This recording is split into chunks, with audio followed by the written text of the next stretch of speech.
So then let's break down Sam Darnold's performance, Kurt, because you already gave an example how his first throw of the game, if it was off by a yard, it's a pick six. Instead, it was a first down because he threw the dart. Because he's been, boy, has he been terrific since that Thursday night fourth quarter and overtime performance against the Rams in Week 16. I give you the floor on what you see from Sam. Kurt. Yeah, again, it was not a lot of wow throws, but critical throws that move the chains, throws that could easily, have been a win for the defense. A couple naked bootleg throws where he's on the move and there's pressure right in his face, and he's able to get around the pressure, make a great move, flip his hips, and make a second level throw that moves the chains and creates a positive when it looks like the defense should have won that particular down. On the first drive, we mentioned the first throw. The second throw, the over route to Cooper Kupp, who makes a nice catch on it, but puts the ball perfect placement because, again, Jones is right there underneath it, that a little short, that's knocked away. Maybe that, that determines whether they get 3 points on the first drive or not. So there was just a lot of those great throws. The big third down throw that, before they had that one offensive touchdown, there was a 3rd and 9 right before that. He delivers a perfect throw to Cooper Kupp. And Gonzalez is right there to take him down. If that's not a perfect throw to keep Cooper on the move, he may not convert that, and it's another field goal to make it 15-0. Instead, very next play leads to the touchdown pass that he throws over the top to Warner, and that makes it a 3-possession game. So there's just a lot of those little throws that I know people aren't looking at and going, it's a great performance. And a lot of people are looking at it like, well, he was just riding on the train. Everybody else won this Super Bowl for him.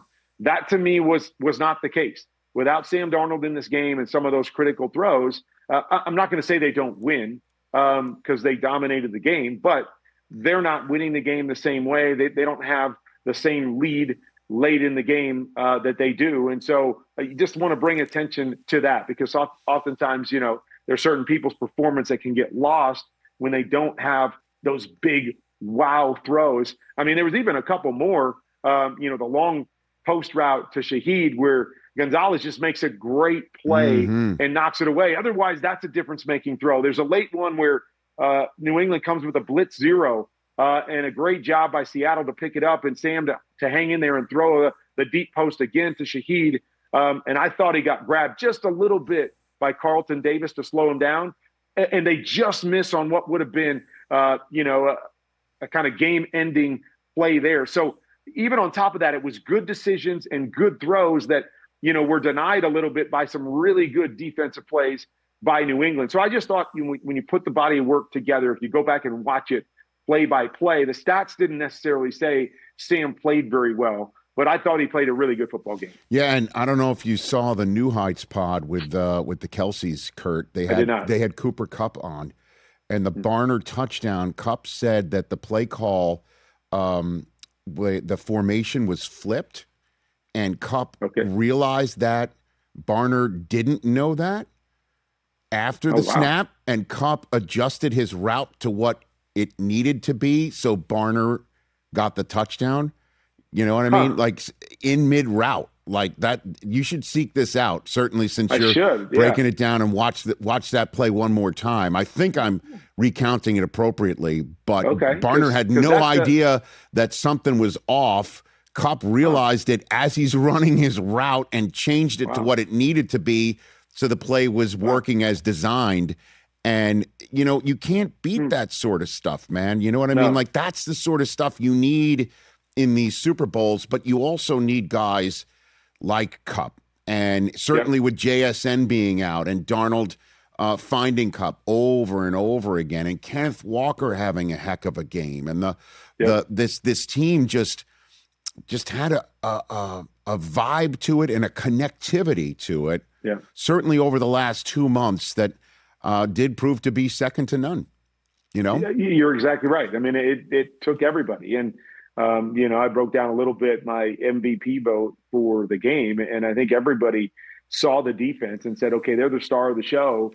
Who should we give it to on the defense? But kind of to your point as well, I thought everybody had their role in that defensive, performance. Different guys getting interceptions, and Witherspoon on the pressures, and Derek Hall having his moments. And, it was everybody across the board just stepping up and complimenting one another. And when they needed a big play, somebody made it.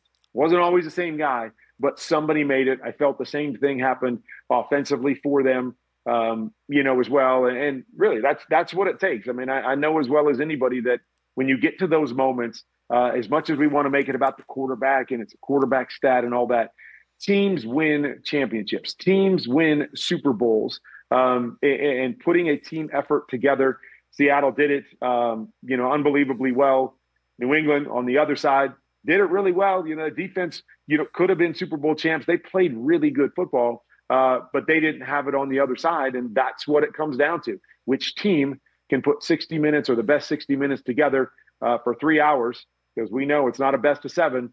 You got to do it for 3 hours, and that was by far the Seattle Seahawks on Sunday. Hey, you made it all the way to the end. Thanks for that. Check us out every single day streaming live on Disney Plus and the ESPN app 12 to 3 Eastern.